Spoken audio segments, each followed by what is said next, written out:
हमें जब भी देख रहे हो, आप सबको आपके टाइम के हिसाब से good morning, good afternoon and good evening. My dear students, audit sprint 1.0 batch जो हम यूट्यूब पे स्टार्ट किए थे वो अब कंटिन्यू हुआ है। 2 दिन हमने ब्रेक लिया था कुछ हेल्थ इश्यूज के चलते, और अब आज से ये क्लासेस फिर से कंटिन्यू हो जाएंगी। आपको जैसी ज़रूरत होगी, कुछ रिकॉर्डेड कुछ लाइव, अगर आप लाइव कहोगे तो पर डे हम लाइव करेंगे, अदरवाइज आपके टाइम को बचाने के लिए मैं रिकॉर्डेड अवेलेबल कराऊंगा।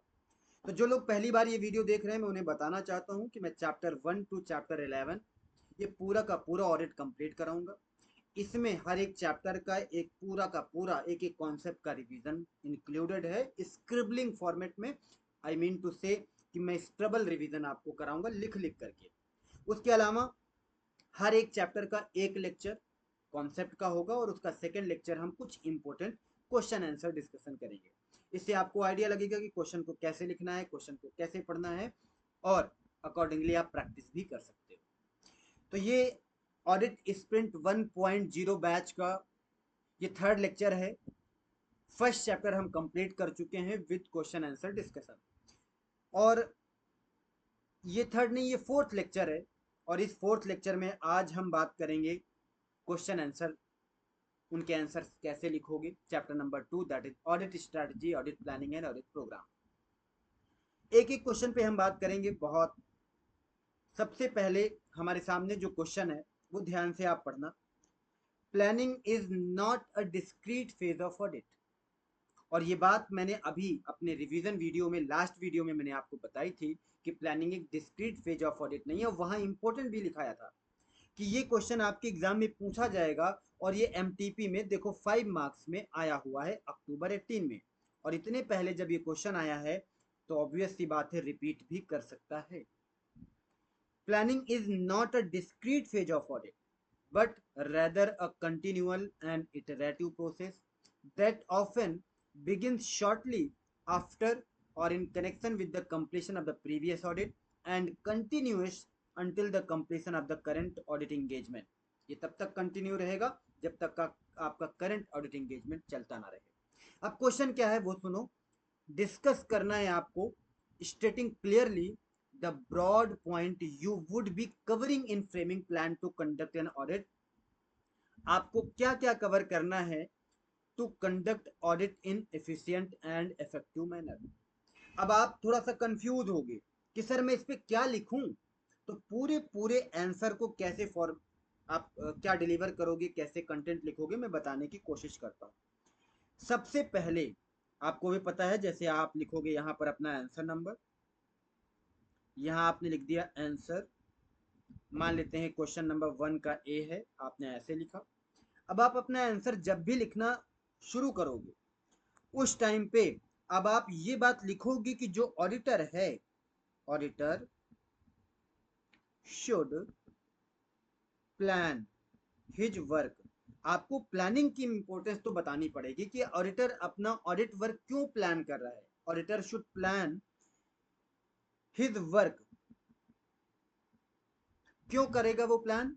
To enable him to conduct क्या एन ऑडिट, या जरूरत नहीं है, टू कंडक्ट ऑडिट। ऑडिट कैसा आप करना चाहते हो? बेस्ट मैनर में, इफेक्टिव मैनर में। तो क्या आप बोलोगे कि ऑडिटर को प्लान करना चाहिए अपने काम को, जिससे कि वो अपना ऑडिट कंडक्ट कर सके efficient in efficient and effective manner, या कह लो टाइमली मैनर कह लो। इफिशिएंट तो हो गया, टाइमली मैनर। अब मुझे एक बात और बताओ, अब इतना आपने लिख दिया, हाँ सर इससे समझ में आया आपके कॉपी को चेक करने वाले को कि हाँ भाई इसे पता है कि प्लान होता क्या है। अब मुझे एक बात और बताओ कि जो प्लान है उसमें आपको याद हो प्लान कैसे होना चाहिए। Plan should be based on knowledge of the clients business. Knowledge of the client business. इतनी बात आप सिंपली लिख दोगे। यस सर, ये आपका हो गया पहला ग्राफ, पहला पैराग्राफ, बिल्कुल स्टार्टिंग में इंट्रोडक्टरी पैराग्राफ। अब मुझे बताओ, अब यहां पर क्वेश्चन पे फोकस करो। क्वेश्चन ये कह रहा है कि डिस्कस करना है कि broad point you would be covering in framing plan. Plan को फ्रेम करने में वो ब्रॉड पॉइंट आपको डिस्कस करने हैं जो आप कवर करने जा रहे हो कि ऑडिट को आप इफिशिएंट और इफेक्टिव मैनर में कर सको। तो मैंने बताया कि हाँ भाई, मुझे प्लान करना जरूरी है, इसीलिए जरूरी है कि मैं अच्छे से अपना ऑडिट वर्क कर सकूं, इफिशिएंट और टाइमली मैनर में कर सकूं। मैं आपकी बात से एग्री करता हूं। और प्लान क्लाइंट के बिजनेस के नॉलेज पर बेस्ड होना चाहिए। ऐसा होना चाहिए कि जो नॉलेज मैंने गेन किया है क्लाइंट के बिजनेस का, उसके अकॉर्डिंगली हम प्लान बना रहे हैं, नहीं तो प्लान तो शूट नहीं करेगा फिर। तो ये बात मैंने पहले बता दिया और ये उसे पता ही है, क्वेश्चन भी यही कह रहा है। अब मैं क्या करना चाहूंगा आगे, प्लान में क्या क्या चीजें कवर करोगे। अगर आपको क्वेश्चन ध्यान से देखो, कवरिंग, कवर वाला पॉइंट है तो आप बताना पड़ेगा कि आप क्या कवर करना चाहते हो। तो आप जरा एक लाइन छोड़ना, पैराग्राफ चेंज करना और लिखना कि plan should be further develop, further develop and revised. Plan, देखो प्लान को रिवाइज तो करोगे, प्लान, अच्छा एक सेकेंड एक सेकेंड, इसको और एक लाइन और बात लिखना। जरा एक काम करो, पहले कुछ और लिख दो कि प्लान में कवर क्या क्या करेंगे। तो लिखो plan should be made to cover among other things। ये आपको पूरा का पूरा इसे मॉड्यूल में मिलेगा। आपको कीवर्ड ध्यान नहीं, बस इसको एक दो बार पढ़ो, बस याद हो जाएगा। क्या क्या चीजें प्लान में कवर करोगे, मैं जरा पूरे पॉइंट लिखूंगा नहीं, आपको बस समराइज करने के लिए ऐसे ही बताऊंगा। क्या था सबसे पहला पॉइंट, आपको याद होगा, acquiring the knowledge of the clients. Client के किन चीजों का नॉलेज लेते थे sir, accounting policies, internal control procedures, ये सब चीजों को नॉलेज लेते थे। दूसरा, आप लिखते थे, आप क्या इस्टेब्लिश करते थे, establishing expected degree of Reliance. अब आगे मैं नहीं लिखूंगा, आपको बस आइडिया दे रहा हूं, आप रिवाइज करो नोट से। Expected degree of Reliance. तीसरा point,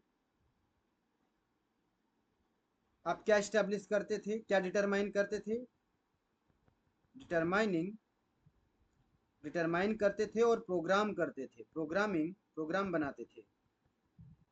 nature timing and extent, nature timing extent of audit procedure. और लास्ट पॉइंट आपका था कि आप coordinating the work to be perform, to be perform. ये आपका पहला। अब यहां तक आपने कुछ डिस्कस किया, अब आपको बारी आ गई एकदम अपने आंसर का लास्ट फ्रेमिंग का। लास्ट में अब आप क्या करोगे, क्योंकि क्वेश्चन में ये था ना कि ये प्लानिंग क्या होना चाहिए, कैसा होना चाहिए। सर प्लानिंग एक डिस्क्रीट फेज ऑफ ऑडिट है, तो कंटिन्यूअल प्रोसेस है। ये एक कंप्लीट होने के बाद तुरंत स्टार्ट हो जाता है, तो जरा एक पैराग्राफ चेंज करो, वो बातें भी आप लिख दो। अब मुझे बताओ, प्लान ऐसे 300 को भी रेफरेंस दे दो यहाँ पर। ऐसे 300 आपको क्या बोलता है, ऐसे 300 कहता है कि प्लान को, या ऐसे 300 का पूरा नाम लिख दो, क्या होता है, planning an audit, an audit of financial statement, planning and audit of financial statement. ऐसे 300 ये कहता है, पूरा का पूरा आप हेडिंग बना के लिख दो। इसके बाद आप बताओ कि जो प्लान है ना भैया, ये प्लान, ये should be further developed, further developed. Plan हम दोबारा भी बनाते हैं, और प्लान को हम रिवाइज भी करते हैं।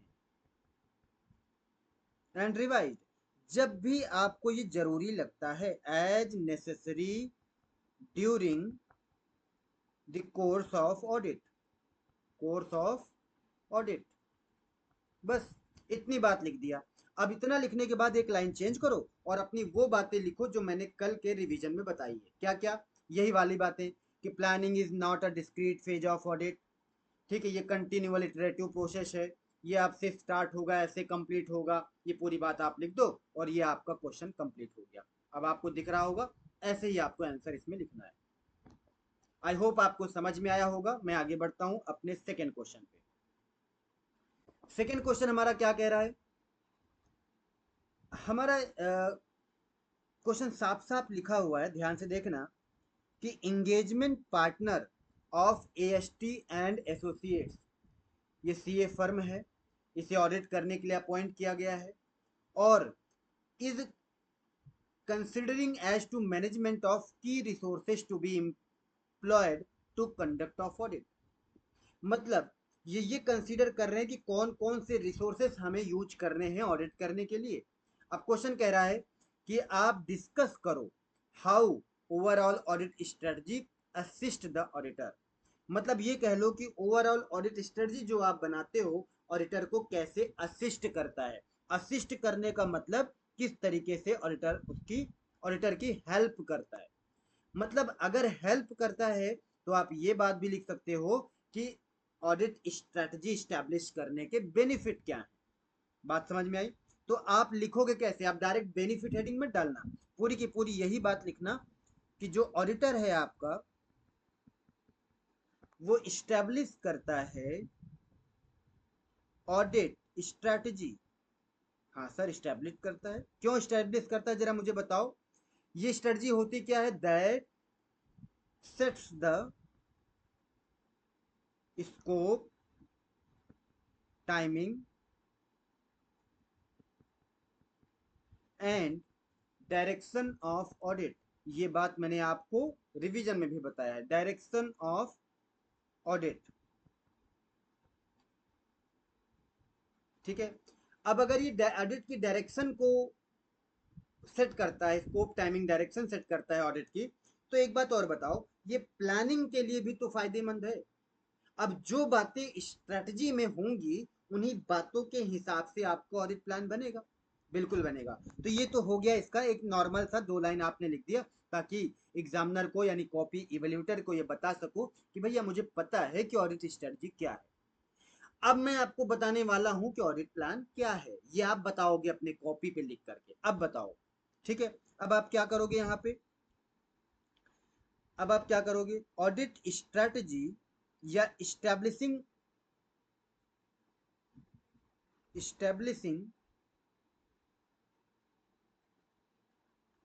Audit strategy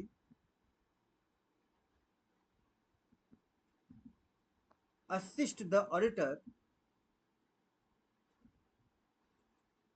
auditor in, in करके डैश करो, कुछ बातें आप लिख दो। आपको पता है ना क्या फायदे होते हैं? सर पॉइंट नंबर ए, हमने चारों बातें आपको याद कराई थी, लिखाई थी, रिसोर्सेस रिसोर्सेस रिसोर्सेस रिसोर्सेस। पहले रिसोर्सेस में क्या है? In determining the quality of resources, in determining the quality of resources, quality of resources. अब इसमें आप ऐसे मत छोड़ देना, in determining the quality of resources में लिखो कि भाई इसमें क्या क्या चाहिए हमें। जैसे किस तरीके के एक्सपर्ट टीम होनी चाहिए हमारे पास। ऐसा होता है ना कि हमारे पास एक्सपर्ट टीम होनी चाहिए जो नॉलेजेबल हो, ऐसा है वैसा है। तो क्वालिटी ऑफ रिसोर्सेज जो आपको लगाने हैं वो ध्यान में रखना है, ये पॉइंट आप मेंशन जरूर करना। दूसरा, determining the quality of, quality हो गया, क्वांटिटी ऑफ रिसोर्सेज। अब मैं पूरा लिखूंगा नहीं, शॉर्टकट में आपको बताऊंगा। क्वांटिटी ऑफ रिसोर्सेज, जैसे क्वांटिटी में कितने टीम मेंबर्स चाहिए आपके पास, कितने कितना टाइम हमें इंपॉर्टेंट एरिया पे डिवोट करना है। इसी तरह फिर आप क्या करोगे? Timing to deploy the resources, timing of resources. अब आप वो जो रिसोर्सेज आपके पास हैं टाइमिंग टू डिप्लॉय रिसोर्सेस। आप कब उसका यूज करोगे, कब इस्तेमाल करोगे, ईयर एंड में की कट ऑफ डेट, वो सब चीजें। और इसके बाद में लास्ट पॉइंट, अब आप क्या करोगे, लास्ट पॉइंट में आप क्या करोगे कि वो सारे रिसोर्सेस कैसे उनको मैनेज करोगे, हाउ सच रिसोर्सेस मैनेज्ड, ठीक है, उन्हें कैसे डायरेक्ट करेंगे, कैसे सुपरवाइज करेंगे इंगेजमेंट टीम मेंबर्स को, ये सारी बातें। ये आपका हो गया benefit. Question number 2, I hope आपको समझ में आया होगा, आपको क्लियर हो गया होगा। अब मैं बढ़ता हूं अपने क्वेश्चन नंबर 3 पे। लिखा हुआ है the auditor shall plan the nature, timing, extent of direction and supervision of engagement team members and review of their work, explain the factors due to which above varies। अब ये कैसे very करता है, उन फैक्टर्स के बारे में लिखना है, और ये कई बार एग्जाम में देखो आया हुआ है, आरटीपी वगैरह में आया है, तो आप समझ सकते हो कि वो एग्जाम में भी पूछा जा सकता है। अब आप इसमें लिखोगे क्या, सिंपल सी बात है, ये जो लाइन लिखी है स्टार्टिंग में आप वही लाइन लिखोगे। पहले पहले तो आप लिखो आंसर नंबर, ये आपका हो गया आंसर, फर्स्ट का सी पार्ट था तो सी पार्ट हो गया, मान लो जो भी क्वेश्चन हो। फिर आप 2 से 3 लाइन अब आप वही लिखोगे जो यहाँ क्वेश्चन में लिखा हुआ है, यहाँ पे जो लिखा हुआ है पूरा का पूरा वही लिखोगे, ठीक है। लिखोगे the auditor shall plan the nature, timing, extent, direction and supervision of engagement team member and review of their work. इतना लिखने के बाद में आप आगे लिखोगे following are the factors due to which nature, timing and extent of direction and supervision of engagement team members vary. ये nature, timing, extent vary करेंगे। अब वो बातें कौन सी है, ये हेडिंग डालने के बाद, इतना बनाने के बाद में एक लाइन छोड़ना, फिर ये जो मैंने बोला हेडिंग, ये हेडिंग बनाने के बाद में अब आप अपना आंसर लिखना शुरू करना। जैसे पहला पॉइंट अगर आपको याद हो, size and complexity of entity, ये भी एक फैक्टर था अगर आपको याद हो। दूसरा क्या था, area of the audit.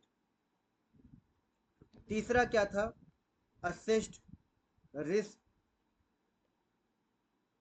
Risk of material miss statement, रोमम।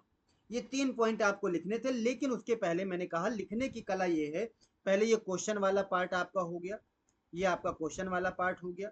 इसके बाद एक लाइन आपने छोड़ा, लाइन छोड़ने के बाद वो हेडिंग बना दिया कि फॉलोइंग आर द फैक्टर्स, जो भी जिनकी वजह से ये चीजें वेरी करेंगी, और फिर ये पॉइंट लिख दिया, आपका आंसर खत्म। ज्यादा दिमाग चलाने की जरूरत ही नहीं है आपको। आते हैं अपने अगले क्वेश्चन पे। ये रहा अगला क्वेश्चन, क्या कह रहा है, एग्जामिन करो विद द रीजन, शॉर्ट में बताना है आपको, whether the following statement is correct और इनकरेक्ट। अब आप कहोगे सर करेक्ट इनकरेक्ट एग्जाम में नहीं आता। अरे भाई क्वेश्चन कैसा भी बनाएगा, आपसे कहता है ना कि आप बताओ ये अप्रोच ठीक है गलत है, उनका व्यू पॉइंट ठीक है गलत है, इस तरीके से आपको लिखना होता है क्वेश्चन, चाहे वो रीजन करेक्ट इनकरेक्ट के फॉर्मेट में ना दे, फिर भी लिखना यही सब होता है। तो क्वेश्चन आपके लिए काम का है। देखिए, detailed audit program once prepared for a business can be used for the all business, all the businesses under all circumstances. अपने दिल से पूछो, आपका जवाब क्या आएगा, नो। क्या आएगा, नो। अब अगर करेक्ट इनकरेक्ट होता तो आप लिखते इनकरेक्ट, पहले क्या लिखते आप, इनकरेक्ट, और इनकरेक्ट लिख करके आप अपना इनकरेक्ट लिख करके रीजन एक्सप्लेन कर देते। लेकिन चूंकि एग्जाम में अब करेक्ट इनकरेक्ट नहीं आता, तो अब आपके सामने आएगा कि बताओ सही है कि गलत है, तो आप बोलोगे नो, और आगे पूरी लाइन क्या लिखोगे, a detailed audit program, a detailed audit programme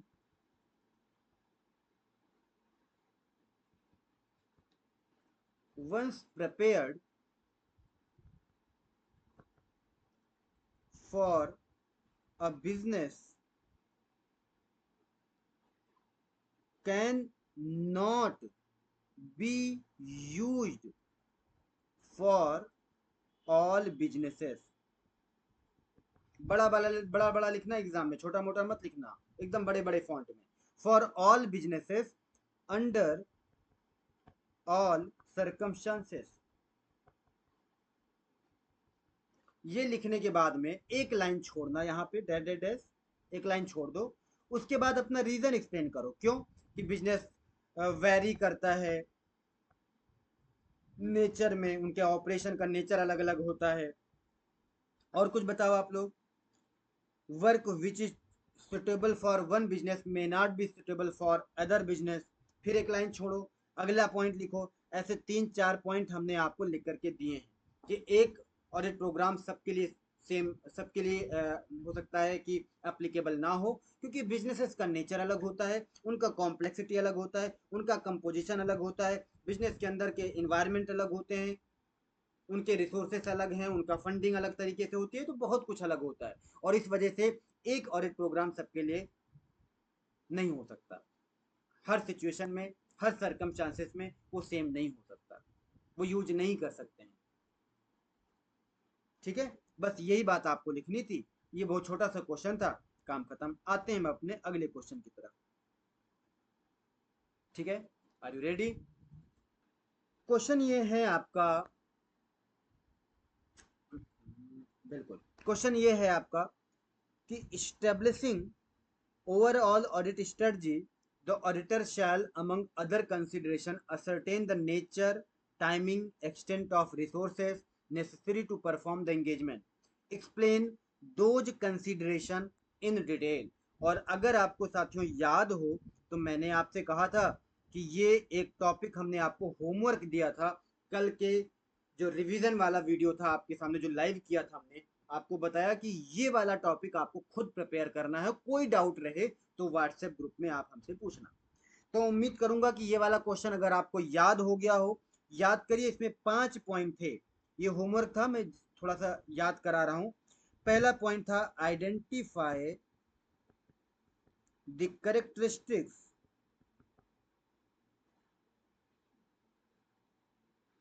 of engagement that defines it's scope. ये पहला पॉइंट था। ऐसे करके हमने 5 पॉइंट आपको पढ़ने हैं, आपको याद रखने थे, और ये आपको हमने होमवर्क भी दिया था। और बाकी के क्लासेस में, अपनी क्लासेस में तो हमने पढ़ाया, समझाया, याद कराया, और बाकी के रिवीजन, अदर रिवीजन वीडियो में भी हमने ये बातें आपको याद कराई थी। लेकिन चूंकि ये एग्जाम से ठीक पहले का है, इसमें हमें क्वेश्चंस भी आपको दिखाने हैं, आपका कॉन्फिडेंस बूस्ट करना है। ये कॉन्फिडेंस बूस्टर बैच है, ठीक है, जो एक स्पेसिफिक ऑब्जेक्टिव को पूरा करेगा। उसमें क्या है, आपको जो भी चीजें पढ़नी है, कुछ होमवर्क, कुछ हमारी तरफ से, वो सब कुछ इसमें बताया जाएगा। तो आपने किया होगा और ये पॉइंट अब आपको याद हो गए होंगे। अब हम बढ़ते हैं अपने अगले क्वेश्चन की तरफ। ये रहा आपका दूसरा क्वेश्चन। लिखा हुआ है X Y Z and associates are appointed as the state auditor of Fisco limited for financial statement, sorry, for financial year 21-22. While constructing the audit program, the engagement partner CAX should keep in mind various point, list such point. आपको वो points लिखने हैं जो उनको अपने mind में रखने हैं।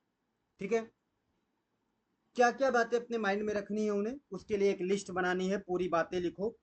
अब आपको ये मैं फिर से लिख दे रहा हूँ, ये आपको बहुत बहुत सीरियस होकर के इसे अपने आईसीआई मॉड्यूल से या हमारे हैंड रिटन नोट से आपको प्रॉपर रिकॉल करना है, इसे छोड़ना नहीं है। एग्जाम के लिए जरूरी क्वेश्चन है।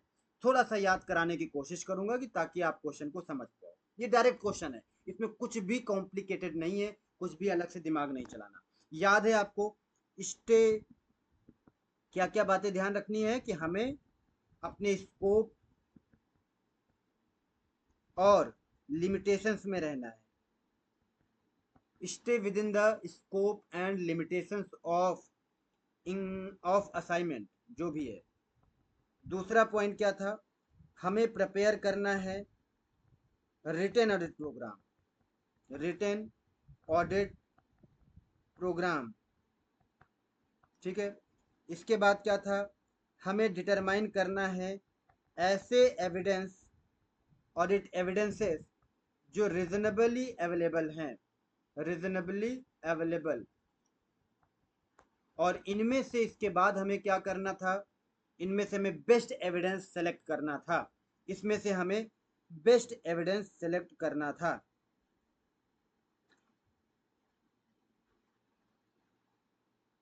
ठीक है। और इसके बाद क्या करना था हमें, हमें केवल और केवल वही स्टेप्स लगाने हैं, वही प्रोसीजर्स लगाने हैं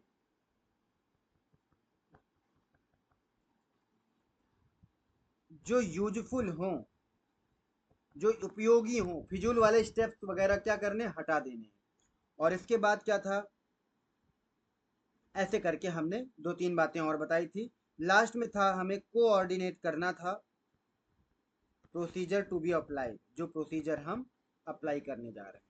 आई होप आपको याद हो गया होगा। और ये डायरेक्ट क्वेश्चन, इसलिए इसमें इधर उधर कुछ भी इंट्रोडक्शन में अलग पैराग्राफ नहीं देना। एज इट इज क्वेश्चन को थोड़ा सा लिखना है 2 लाइन, उसके आगे अपना मेन आंसर लिख देना है, काम आपका खत्म। अगले क्वेश्चन पे हम पहुंचते हैं। ध्यान से पढ़िए इस क्वेश्चन को, मैं आपको 10 सेकंड पहले दे रहा हूं, आप खुद पढ़ लीजिए तब मैं इस पे बात करता हूँ। अब अगर आपको याद हो क्वेश्चन देख के क्या लिखा है, as a result of unexpected event changes in a condition और audit evidence obtain from the result of audit procedure, the auditor may need to modify the overall audit strategy and audit plan. तो आपको मैंने directly notes में इसका answer बड़े आराम से एक एक पॉइंट समझाया था। अगर आपको याद हो तो मैंने 3 पॉइंट ऐसे बना दिए थे, लेकिन आपको ऐसे नहीं लिखना, आपको तो प्रॉपर आंसर डालना है।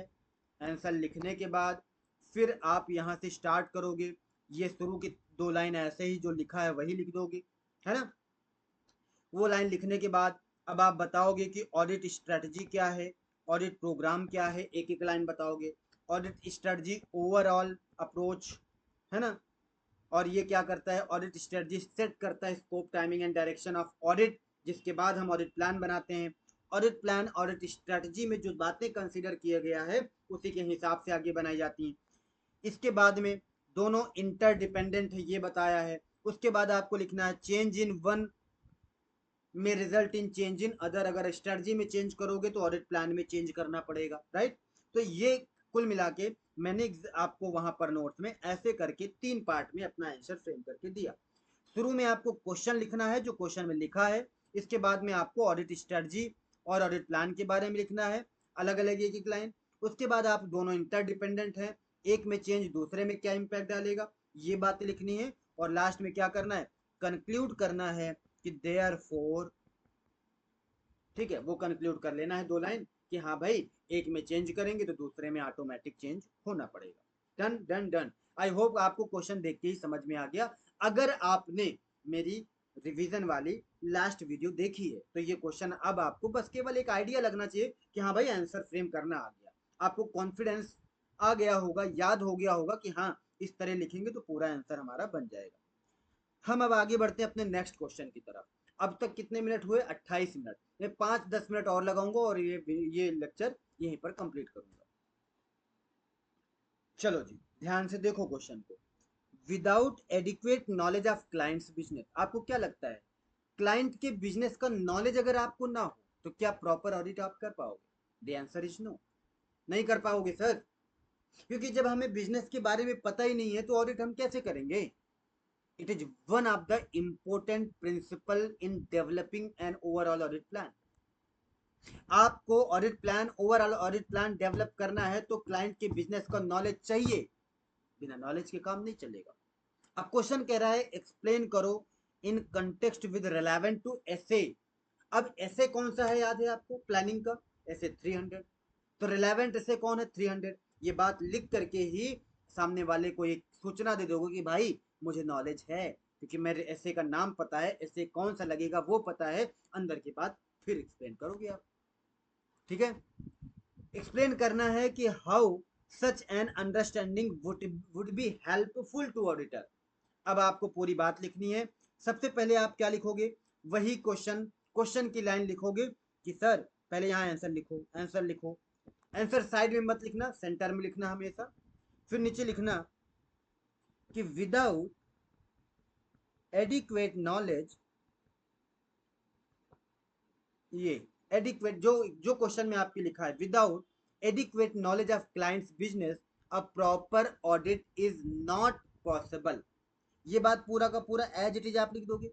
ठीक है, आगे लिखना it is one of the important principle in developing an overall audit plan. यहां तक मैं यहाँ पर चेंज करके बताऊं, यहाँ तक एज इट इज आपको लिख देना है। क्लियर है बात? आपको शायद दिखा नहीं होगा, ये पूरी की पूरी लाइन ऐसे ही लिख देना है स्टार्टिंग में। ठीक, अब ये लिखने के बाद साथियों आगे बढ़ो, आगे बढ़ो और फिर आप लिखो यहाँ पर क्या, अगर आपको याद है तो क्लाइंट के बिजनेस को नॉलेज आप कहाँ लेते थे? सर हम लोग ना ऐसे 300 में लेते थे, सॉरी ऐसे 315 में, ऐसे 315 में ही तो था रिस्क असेसमेंट प्रोसीजर, जहां पर आप क्लाइंट के बिजनेस की अंडरस्टैंडिंग लेते थे, फिर उसे प्लान में आपके लिए हेल्पफुल होता था, वो अलग बात है। अब आप क्या करोगे, ऐसे 315 का नाम लिखो, आइडेंटिफाइंग एंड, क्या याद था आपको? याद है, identifying and assessing the risk of material miss statement through, मैं शॉर्टकट में लिखा, आप रोमन मत लिखना, risk of material miss statement पूरा का पूरा लिखना, through understanding the entity and its environment।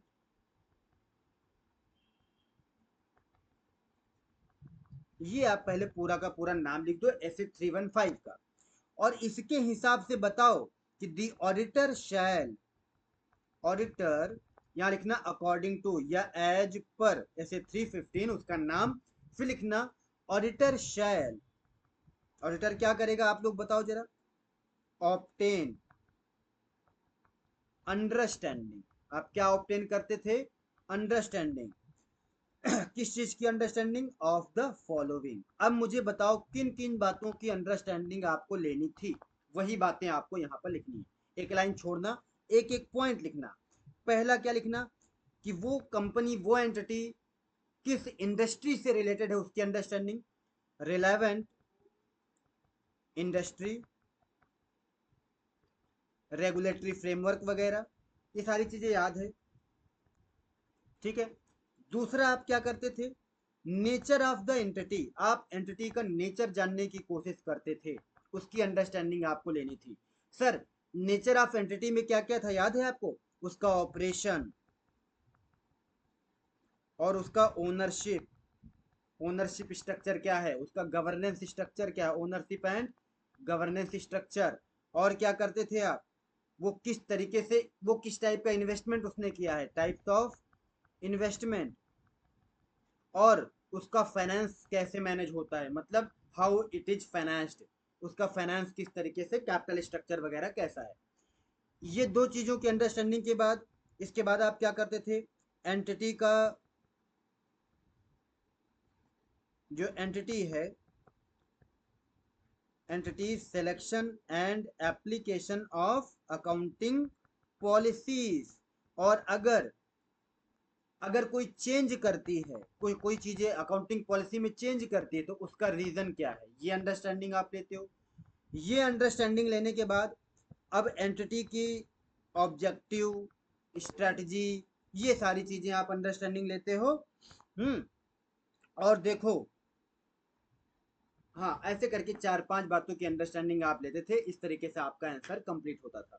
I hope आपको आइडिया लग गया क्वेश्चन कैसे लिखना है। आंसर लिखो, सीधे क्वेश्चन की 2 लाइन उतारा, फिर चूंकि ये 315 से रिलेटेड है, क्योंकि हमें अंडरस्टैंडिंग लेनी है एंटिटी की, तो identifying and assessing the Roman through understanding the entity and it's environment नाम लिखो, और उसके हिसाब से बताओ कि ऑडिटर इन इन बातों की अंडरस्टैंडिंग लेगा, ये बातें हैं, वो हमने आपको लिख करके दे दिया। आई होप आपको सब कुछ क्लियर हो गया होगा।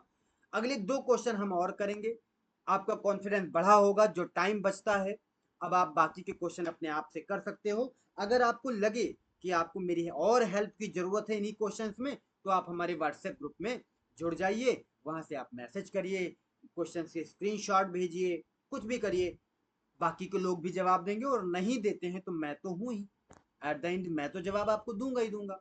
ठीक है, चलो जी आगे बढ़ते हैं। अगला क्वेश्चन क्या लिखा हुआ, अगला क्वेश्चन, रीजन के साथ बताओ, planning is not discrete phase of an audit but rather a continual process. अरे भाई नहीं बताना है मुझे, अभी अभी इसका एक डिस्क्रिप्टिव क्वेश्चन आप ऊपर कर चुके हो, कर चुके हो कि नहीं, वही उसका रीजन होगा, और आपको बताना है कि planning is not a discrete phase of audit. हाँ बिल्कुल सही बात है, ये डिस्क्रीट फेज ऑफ ऑडिट नहीं है, ये कंटिन्यूअल और इटरेटिव प्रोसेस है। ठीक है, और रीजन वही जो मैंने ऊपर के क्वेश्चन में डिस्कस किया था, जो डिस्क्रिप्टिव क्वेश्चन इससे रिलेटेड आया था वही आप कर लेना। आगे बढ़ते हैं। चलो जी, बहुत बढ़िया क्वेश्चन, ये क्वेश्चन और कराएंगे और आज का सेशन कंप्लीट। ध्यान से देखो, आपको ऑडिटर अपॉइंट किया गया है हेल्थ केयर सर्विस प्रोवाइडर के यहाँ। आपको एक्सप्लेन करना है, स्पेशल पॉइंट बताने हैं that should be kept in mind. आपको माइंड में रखना है auditor for developing audit program. आपको ऑडिट प्रोग्राम डेवलप करना है तो कौन कौन सी चीजें आप दिमाग में रखोगे। तो इसका आंसर दो तरीके से दिया जा सकता है। अगर मैं पहली बात बोलूं, सर दो तरीके से कैसे, मैं समझा नहीं। देखो जी, इसके दो तरीके हो सकते हैं।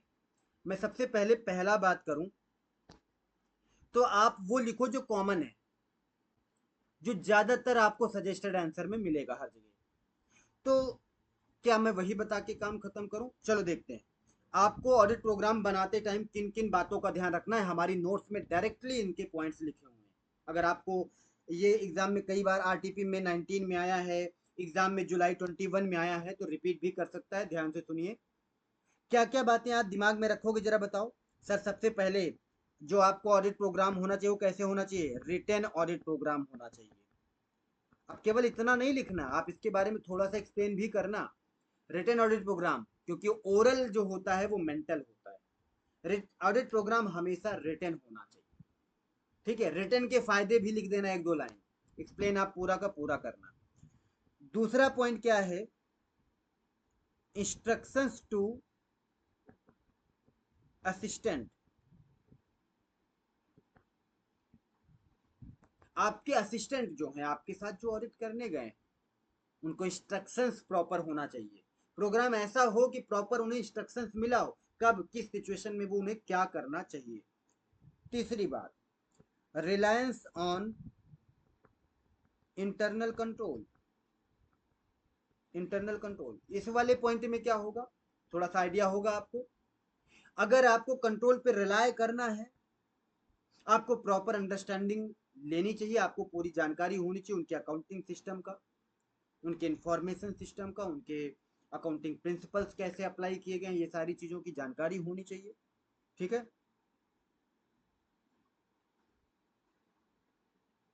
और कंट्रोल से रिलेटेड सारी अंडरस्टैंडिंग उनको होनी चाहिए।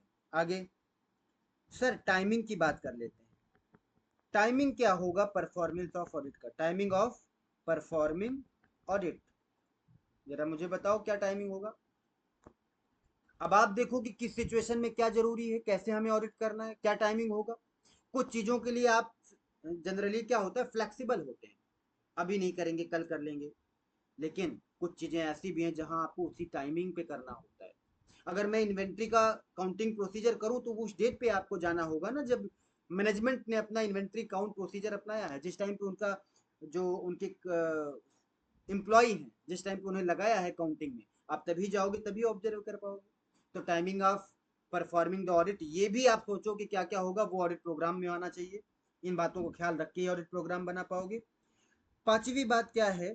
ऑडिट प्लानिंग, आपको प्रॉपर प्लान बनाना पड़ेगा, क्योंकि प्लान बनेगा तभी आपके प्रोग्रामिंग अच्छे से बन पाएगी। ठीक है, डन डन डन, ये बातों का आपको ध्यान रखना है। सर दूसरा तरीका भी बता दो ना, दूसरे तरीके क्वेश्चन के क्या हो सकते हैं लिखने का। देखो भाई, दूसरे तरीके का मेरा मतलब केवल इतना है कि ये जो आपका क्वेश्चन है वो है हेल्थ केयर सर्विस प्रोवाइडर का। तो हेल्थ केयर सर्विस प्रोवाइडर के केस में आप क्या क्या ध्यान रखोगे? आप रजिस्टर देखोगे, किसका? पेशेंट का, रजिस्टर ऑफ पेशेंट, वही जो हम नॉर्मली पढ़ाते हैं, आपको चैप्टर नंबर 9 में पढ़ाया था आपको। दूसरे में कलेक्शन किस तरीके से हो रहा है कैश का।